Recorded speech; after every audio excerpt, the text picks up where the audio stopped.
Swayam Prabha. Digital India. Educated India.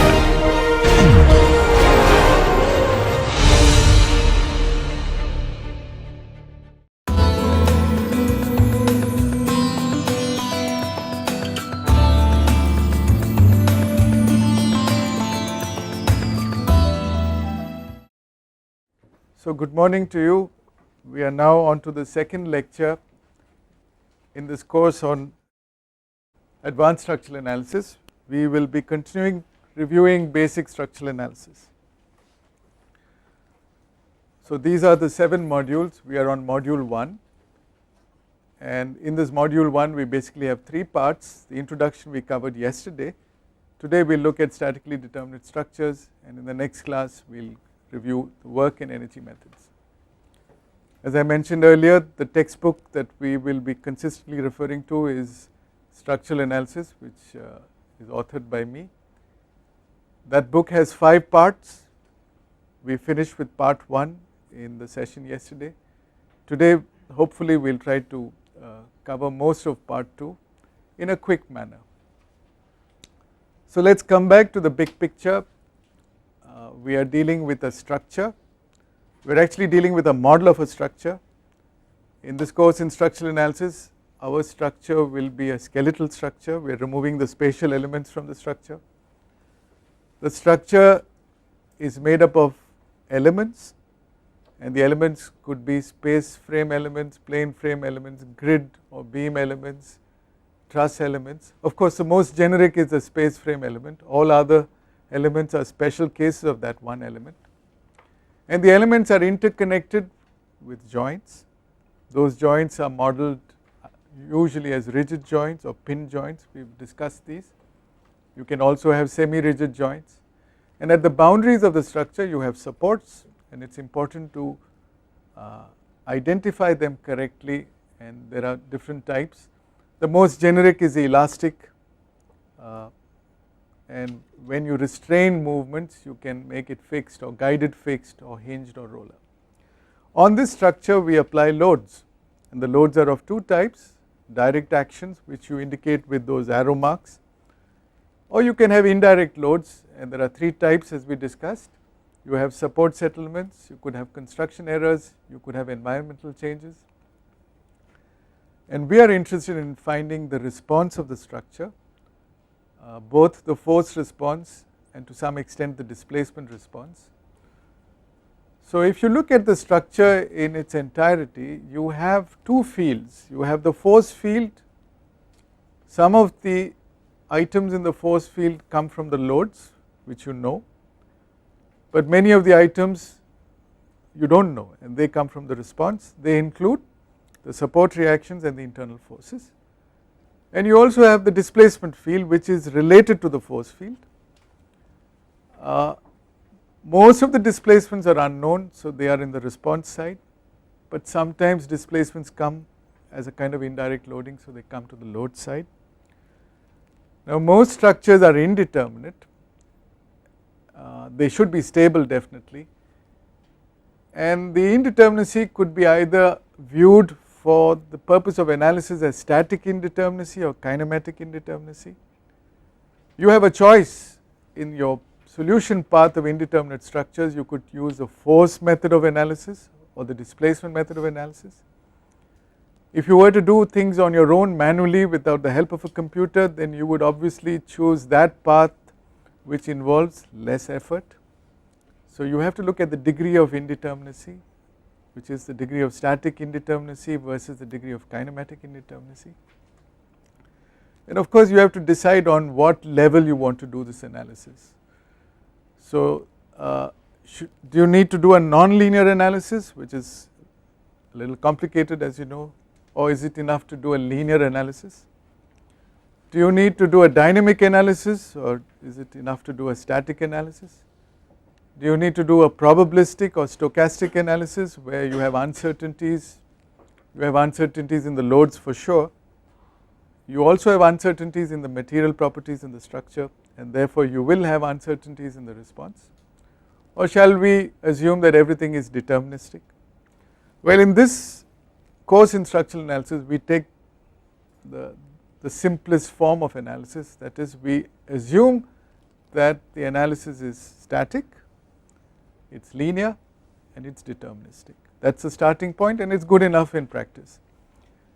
We should also know in advanced courses how to do nonlinear analysis. We will get a taste of it in 7th module of this course, how to do dynamic analysis. Often we convert dynamic loads to equivalent static loads, or we apply factors called impact factors or dynamic amplification factors to take care of the amplification caused by the dynamism, and we take care of the uncertainties through load factors in design. So if you are really skilled at analysis, you should reach to a level where you can do nonlinear dynamic probabilistic analysis, but we are beginners, and so we should first learn how to do linear static deterministic analysis. So this is the scope that is covered in analysis of determinate structures. We all begin with finding support reactions, which we know well enough. We should know how to analyze beams, both find out the bending moment, shear forces, as well as finding deflections and slopes. We should know how to analyze trusses, analyze funicular systems like cables and ideal arches, analyze plane frames, and learn how to draw influence lines. We have done all this. So here we will just do a quick review, a quick overview of some of these topics. Now if you look closely at the response of the structure, the force response and the displacement response, you will find that the correct response, the force response, must satisfy equilibrium, which means it must be statically admissible, and the displacement response must be compatible. That preserves the integrity of the structure. The elements are interconnected the way they are supposed to be. If the joints are rigid, then the angle between the connecting elements do not change. So your correct response must be both statically and kinematically admissible, and there is a third requirement, that is the force displacement relationships should be satisfied, which in turn depends on the constitutive relationships in the material, the stress strain relationships and so on. And you can satisfy equilibrium in a variety of ways. The way that we normally refer to is direct equilibrium. You are familiar with this. This comes from Newton's law. The resultant force on that structure is supposed to be 0, and if you interpret that in terms of scalar quantities in Cartesian coordinates, you end up with 6 equations of equilibrium: sigma fx equals 0, fy equals 0, fz equals 0, sigma mx equals 0, sigma my equals 0, and sigma mz equal to 0. This is called direct equilibrium, very straightforward, elementary. If we are dealing with a planar structure, and most of our example structures are planar, which means all the elements in the structure lie in one plane and the loads also act on that plane, then we can simplify and eliminate some of these equations. Which of these equations would you eliminate? Z, My and Z. Let's assume that the structure is in the xy plane. So the z, fz doesn't need to be applied. What else can you get rid of? Mx and my, because you are taking moments about the z axis, which is in the plane of xy. So if you are dealing with a planar structure, for every free body or for the overall free body, your number of equations reduced from 6 to 3. We will also look at simple ways of calculating deflections in beams, and you are familiar with the direct integration method, the moment area method, and the conjugate beam method. We will look at, in a subsequent class, the principle of virtual work, which can also be used to find the force response and the displacement response, and we can also use energy theorems to do exactly the same, but that is something we will reserve for later. Right now let us do the first thing that we normally learn in structural analysis. So here is the example of a 2-span continuous beam. As you can see that there are 4 reactions possible, 3 vertical reactions and 1 horizontal. That horizontal reaction is clearly equal to 0 if you apply sigma fx equal to 0, but you have 3 vertical reactions and you have only 2 equations of equilibrium left, right. You can mix and match the equations, but you have only 2 independent equations, and if you apply sigma fy equal to 0, it would turn out that Va plus Vb plus Vc will add up to the applied load 800 kilonewton, and if you take moments about the point B, for example, you can show that Va minus Vc is 400. That is all that you get. You can write down more equations, but they will be linearly dependent. You can't get, so this is not enough to solve the problem. You can imagine having multiple solutions. For example, I have shown you here 4 possible solutions, and each could be correct because all these solutions satisfy those 2 equations. You have 3 unknowns, 2 equations, so you can have multiple solution sets. So which of these is correct? Let us say I am sure each one of you in this room, there are about 75 students here, can come up with your own unique combination of these solution sets. How do I know which one is correct or closest to the truth? Is there a simple way to find out? Can I ask all of you to do some extra effort, and then from that I will be able to judge which is closest to the correct solution? Yes, sir. What is the additional quantity that I can ask you all to calculate? Compatibility is a big thing. Displacement. Deflection. Energy we should be. Energy. If I ask you all to calculate the strain energy in the beam, see, once you have these forces, you have the bending moments. Once you have bending moment distribution, you can calculate strain energy, which is an internal energy, internal elastic energy. So you will all have different values of strain energy. Which you think is closest to the correct solution? The one which is least. So there are powerful ways of doing this. But the other thing to do, as some of you suggested, is to check whether you satisfy compatibility or not. Now very clearly the first solution, for example 400 400 0, will not satisfy compatibility, because certainly Vc cannot be 0 if that contact is established between the support and the beam. The only way that could turn out to be a correct solution is if there is no contact, right, which means you will probably get a deflected shape which looks like can you see the first deflection shape, the dotted line? That means there is no contact. It is like there are supports only at A and B, and the beam will definitely lift off from the support C.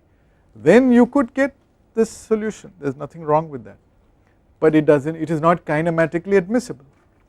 So the correct solution which you will learn to do is one in which the beam comes back to the support C, and you will find that there is an uplift at that location, and you have a negative force, which means a force acting essentially downward, and we can prove these numbers later. Right, so the correct solution must not only satisfy equilibrium, but it must also satisfy compatibility. You will find that if your structure is statically determinate, you do not need to explicitly satisfy compatibility, it gets automatically satisfied. It is enough to satisfy equilibrium, and you can prove this. We will come to the proof when we study matrix methods subsequently. At this point I want you to realize that when we draw diagrams like this, we tacitly assume that A, B and C are support locations, that is these are reactions, but this diagram does not reveal anything, and it is necessary to know how to distinguish between a free body diagram and a loading diagram. This is only a free body diagram. If you want a loading diagram, then this would be the correct picture to draw. You do not show the support reactions, you show the supports. The big difference between this diagram and the previous diagram is that this diagram has with it an associated deflection diagram. That means whatever deflected shape you draw, you must show that the deflection is 0 at A, B and C, and that there is a slope compatibility at B, right. So this is an important distinction to draw, because for the same free body diagram I can have multiple loading diagrams. For example, this is the correct solution for this problem, but look at this picture. Here I put an elastic spring at the middle, and if that spring stiffness is 0, it is a simply supported beam, and for that free body diagram this is perfectly acceptable. Or you could have something like this. You do not have any supports at A and C, those springs are very flexible, and you still satisfy that free body diagram. So this is an important distinction to make note of. So we start with support reactions. We begin with a simply supported beam. A simply supported beam is one in which you want stability, so you need to have 3 constraints in a planar structure. So essentially you have 2 vertical reactions and 1 horizontal reaction, and if there is no horizontal load applied to that system, that horizontal reaction is 0. So essentially you have 2 vertical reactions, and you could have any loading. What I have marked here, W, is the resultant load. Now the structure that you put on top of the supports could be a beam, could be a truss, could be a frame, could be an arch, could be anything, could be a boulder like we have shown here, but the reactions do not change, and the reactions are statically determinate, and they are very easy to determine. If you mark the left side as A and the right as B, then if you take moments about A, you can find the reaction at B. It is very straightforward. If you want to find the reaction at A, take moments about B, and intuitively you know these results are correct, because the load W will be shared by VA and VB in some proportion. It is in proportion to the distances. So for VA, the distance B by L, the ratio B by L is the fraction of the load W, and for reaction at B it is A by L. So this is an intuitive simple way of understanding simply supported beam reactions. Let us take a slightly more complicated problem. This is not simply supported. Here you have 2 hinge supports, which means you have the possibility of a horizontal reaction coming in. This would be normally statically indeterminate or over rigid, but for the fact that there is an internal hinge provided at the crown, and so what is this kind of arch called? It is called a 3 hinged arch. Okay, you give a hinge, and earlier they did this deliberately. Why did they do this deliberately? Indeterminacy. To avoid indeterminacy. Why was traditionally people afraid of dealing with indeterminacy? How to compute this? Well, they did not know how to analyze indeterminate structures for many centuries, but even after they did, they still avoided it. In fact, if you take our own country in India, most of the bridges even today are simply supported. They are not continuous, they are just rigid. Why is that? Yeah, because you have possibility of indirect loading, and unless you are absolutely sure that there is no relative support settlement, which is possible if you are on very hard strata or you are on piles, or you are not, you are able to handle temperature and shrinkage and other associated problems, then you can confidently go ahead with this, because we have the tools to analyze these structures. So that hinge at B gives you an additional equation. What is that equation that you get? Moment at B is 0. Moment about any point on that screen is 0. So do not say B so at B is 0. So the bending moment inside the structure in the arch at B is 0. There is no moment transfer possible. So to really take use of that condition, it is called an equation of condition. Well, in any case, the vertical reactions are very easy to compute, because that 32 kilonewton load in the middle will get shared equally, and that 10 into 2, that is 20 kilonewton load, will get shared in the proportion of Vb by L, Va by L. So vertical reactions are determinate. The horizontal reaction is what we wish to now find out. So you take a free body, you can take either the left or the right. Here taking the right free body is more convenient because you do not have any loads to be shown in that portion. And then you invoke the condition that the bending moment at B is 0, it is called an equation of condition, and you can easily solve and get the horizontal reaction. Okay. So this is the solution for a typical problem like this. But there is nothing unique about that arch. We found that the solutions were Va equal to 34 kilonewton, Vc equal to 18 kilonewton, and the horizontal reactions 22.5 for this structure. But take a look at this structure. This is a 3-hinge portal frame with the same height overall and the same span and the same loading located at the same locations. So you will find that these solutions that you have calculated for the arch also hold good for this frame, also hold good for this structure where AB is inclined. As long as the loads are at the same place and they are the same and the distances overall are the same, you get the same reaction. So that is an important point to note.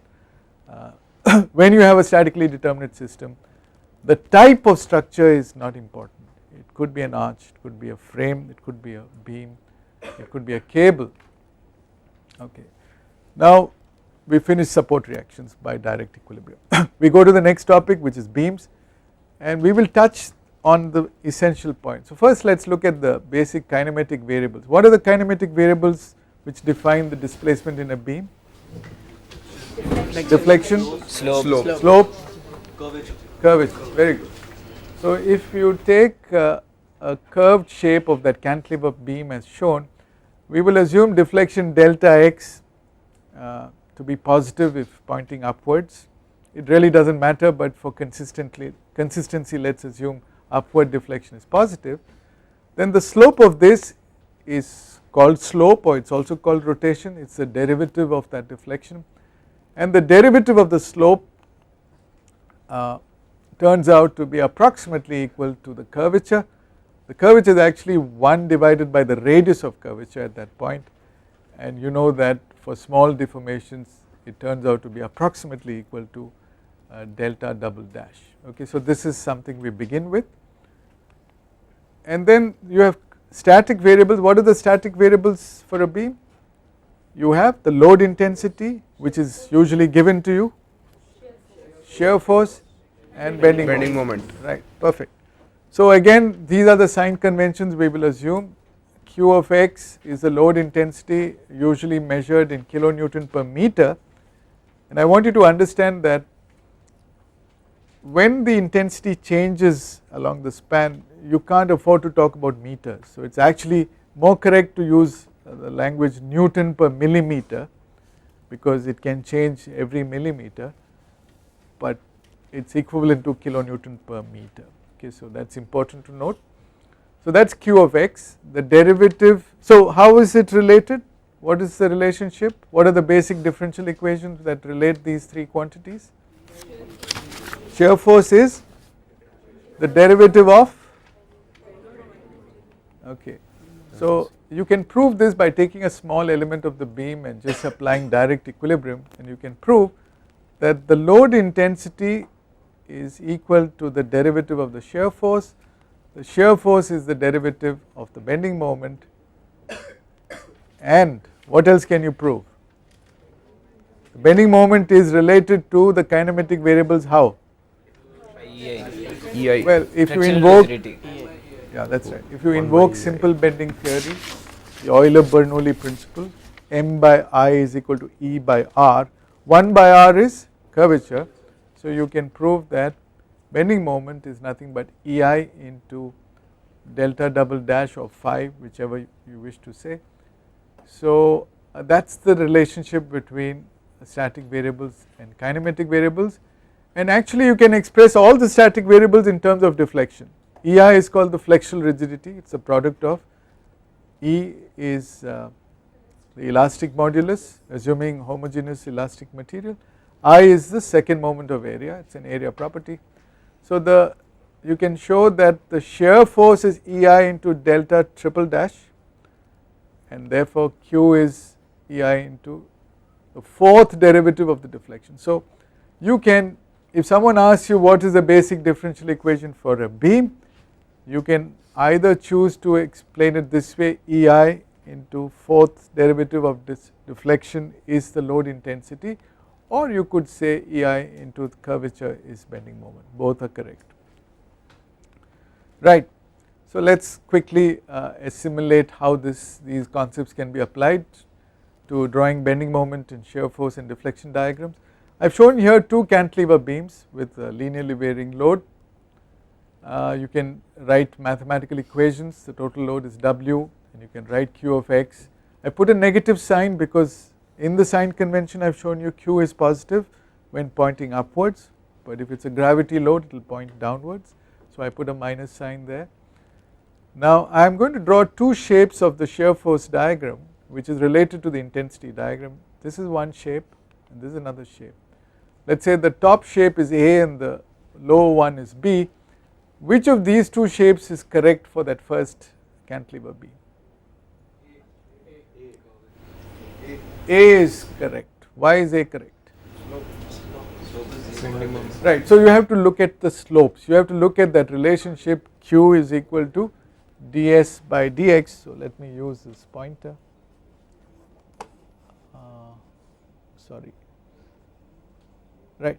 So you will find that the slope of the shear force diagram, here the slope is 0, it is tangential, here must be the load intensity which is 0, whereas in the lower case there is a definite slope. So actually this diagram belongs there for the other beam. So you can see where the slope is 0, there the load intensity is 0, and where the slope is maximum, there actually the load intensity is maximum. So it is a very easy way of understanding the relationship, and you can write equations if you wish. What about the bending moment diagram? Well, it takes this shape. The slope of the bending moment diagram is the shear force, and the slope of the bending moment diagram is similar to the shape of the curvature diagram. All you need to do is to divide the bending moment diagram by EI and you have got the curvature diagram. You integrate the curvature diagram twice, you get the deflection diagram after you apply the boundary condition. So here if you have a linearly varying load intensity, your shear force will vary quadratically, your bending moment will vary with a cubic variation, therefore your curvature will also have a cubic variation, therefore your slope or rotation will have a fourth order variation, and your deflection will have a fifth order variation. And actually you can get these quantities by just integrating. But there is an easy method of finding deflections, and that is the conjugate beam method, which we will look at shortly. Now normally you are given problems where you are given the load intensity and you have to derive everything. You have to derive the shear force, bending moment, deflection and so on. But it is good to tease yourself with a different kind of problem where you are given a bending moment diagram, for example this diagram, which is a simple diagram, a triangular shape, and you are asked to predict the loading diagram. What load could have caused this? So what load could have caused this? Simply supported beam with a concentrated load is the standard answer everybody will give, because from the bending moment diagram you can pull out the shear force diagram, from the shear force diagram you can pull out the free body diagram, which is not the same as loading diagram, and from the free body diagram you can pull out how many loading diagrams? Any number. So the simply supported is one case which is the easiest to understand, most familiar to us. So this is what you said, okay. Can we have a cantilever beam, for example? Yes, why not? You can have a cantilever beam here, but this is not complete, you must also have this. So the free body diagram shows you 3 arrow marks, P, P by 2, P by 2. It's your choice which of them you want to treat as loads and which you want to treat as reactions, because the free body doesn't change. So you can have multiple loading diagrams having the same free body diagram, and it's interesting to take this one step further and see how does the deflected shape change. For example, this would be the deflected shape for the simply supported beam, it will be symmetric. What would it be for the cantilever? You are right. So you will find the deflected shape for the cantilever will be something like that, and these two deflected shapes are related. Why are they related?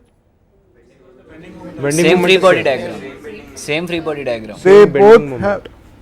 They both have same. See, you are dealing with a kinematic variable, so you must talk kinematic language. Don't talk about bending moments in free bodies. They have the same curvatures. At every point in that beam, the radius of curvature is exactly the same. So all you need to do is to have a rigid body rotation of one diagram. The curvature doesn't change, but the deflections change, and that's what you do. You rotate this first diagram anti-clockwise by theta, and you will get the other diagram. So it's very important to understand these relationships. So that's 2 theta at the free end of the cantilever.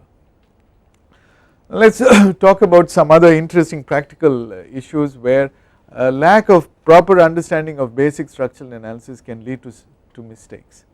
Now I am going to report to you some common mistakes that many practicing engineers make. So take a look at a footing like this. It's called a isolated footing. Okay, you have a slab which you can treat like a beam, and let's say there are 3 columns, and let's say it's a symmetric system where you have 3 identical column loads P, P, P, and the spans are equal L and L, and you have a pressure acting from below, right? That's the soil pressure, and that soil pressure must be within the safe bearing capacity, and the settlements must be acceptably low. So longitudinally, this is called the rigid footing assumption.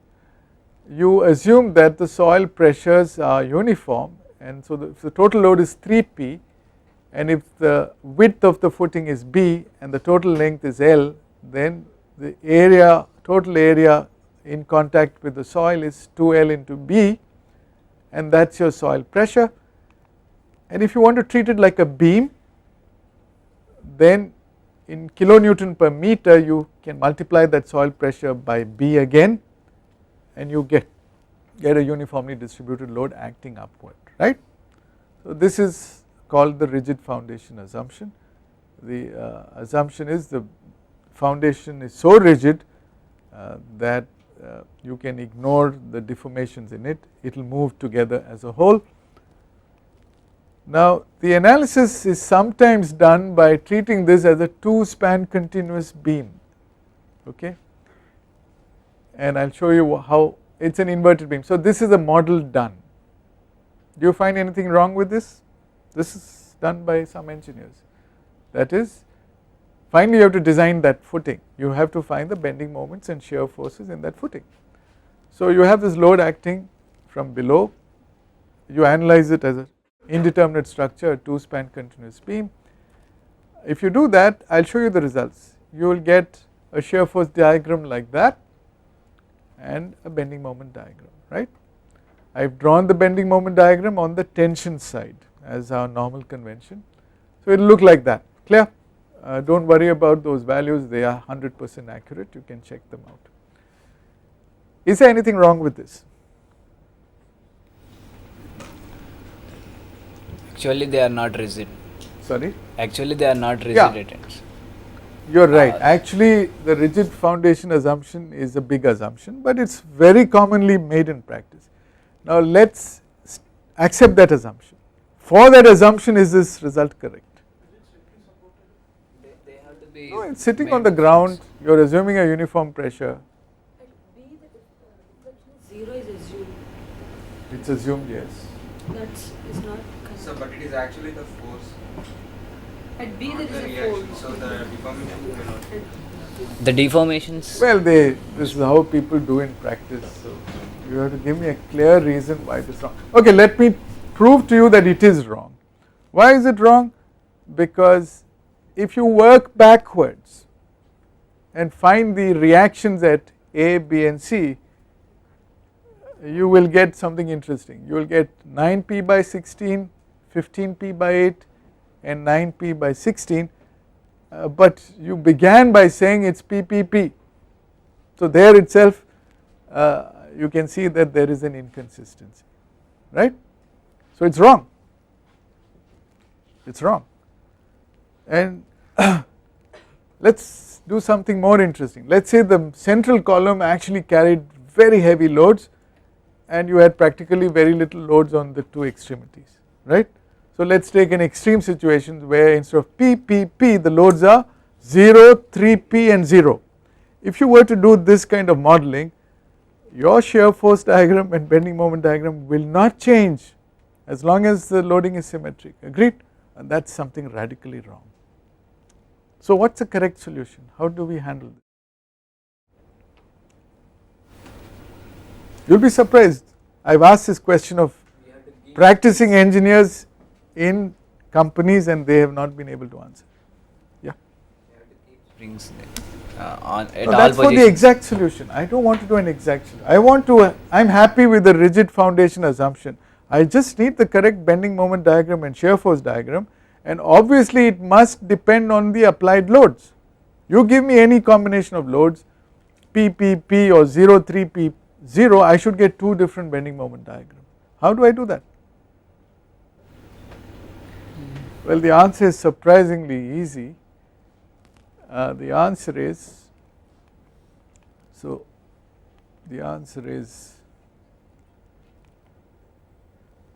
you don't need to have jumped into the assumption of a two span continuous beam, because the moment you assumed rigid foundation assumption, you've got a free body which is complete by itself, right? Can't you draw a shear force and bending moment diagram from the free body? So this is the confusion that is there in many engineers. You mix up things, you mix up free body with loading diagram. Once you've got a free body diagram, that's all that you need. You've got the statics complete. You've got the shape of the shear force diagram, you've got the shape of the bending moment diagram, and it's easy to draw. This is consistent. And if it was 0, 3P, 0, you got a completely different shear force and bending moment diagram. So the answer is so simple. Okay, so once you make the assumption, everything falls into place. Don't complicate things which are assumed to be simple. But you are right, if you want to do an exact solution, then you should put springs, and there are assumptions. The soil has a modulus of subgrade reaction which soil tests can do, and you will find the actual behavior is going to be, this is the behavior assumed, that everything goes down by the same amount, which is not true. The actual behavior will be something like that. This is sometimes referred to as the beam on elastic foundation analysis. Let us not worry about this for the present. Let me come to another important topic related to the beam. You can draw the bending moment diagram if someone gave you the loading diagram. Now here is a situation where I have a cantilever beam whose dimensions are given, 1 meter long, cross section is 75 mm wide and 100 mm deep.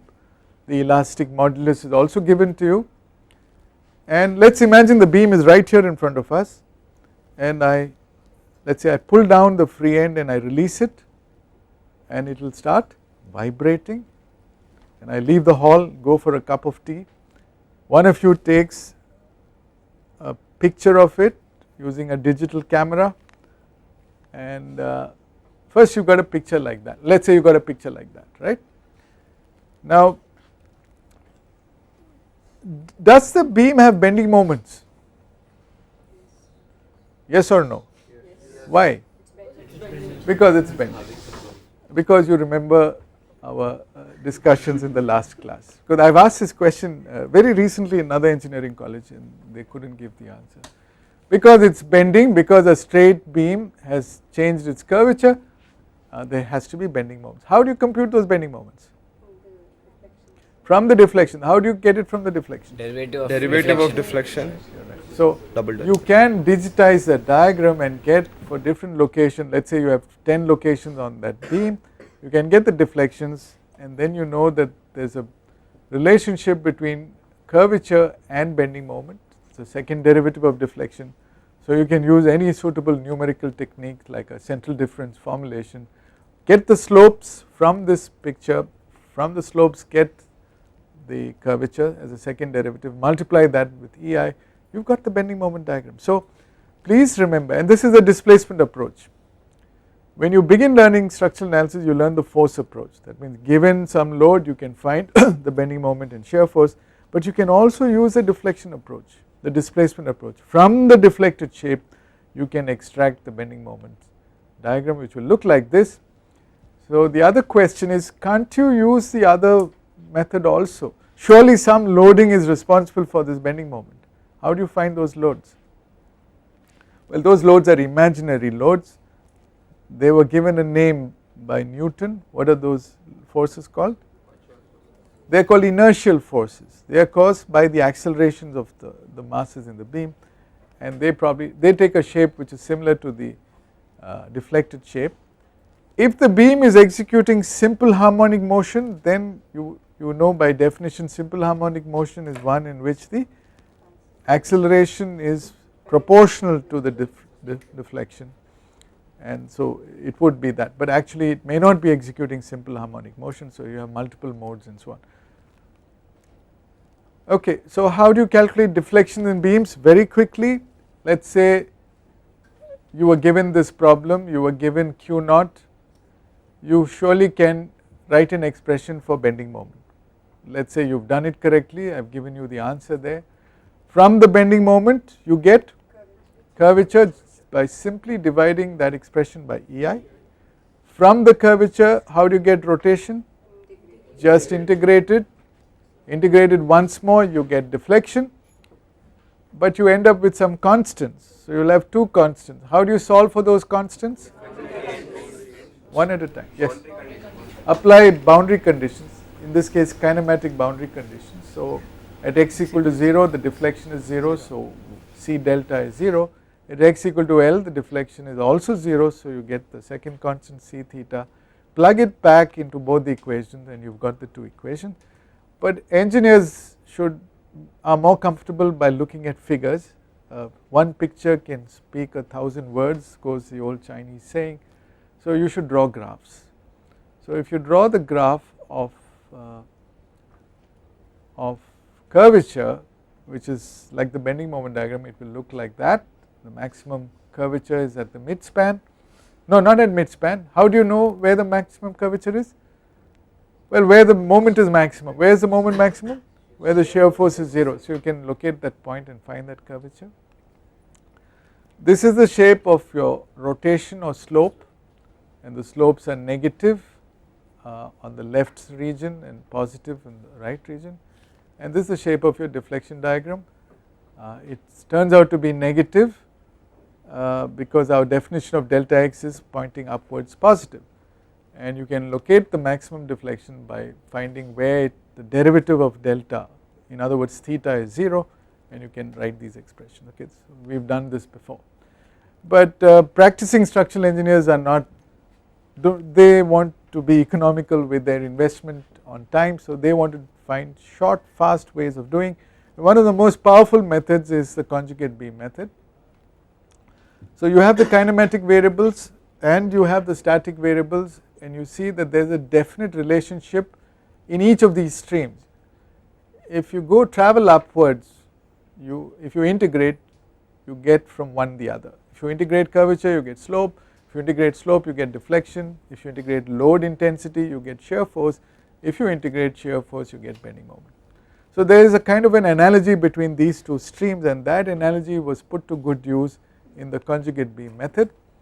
So if you have the same beam in which you apply the curvature diagram as a load intensity diagram, then the shear force in that beam would naturally correspond to the slope or the rotation, and the bending moment in that imaginary beam would correspond to deflection. This is a simple concept, brilliant solution to finding deflection. So here goes the statement.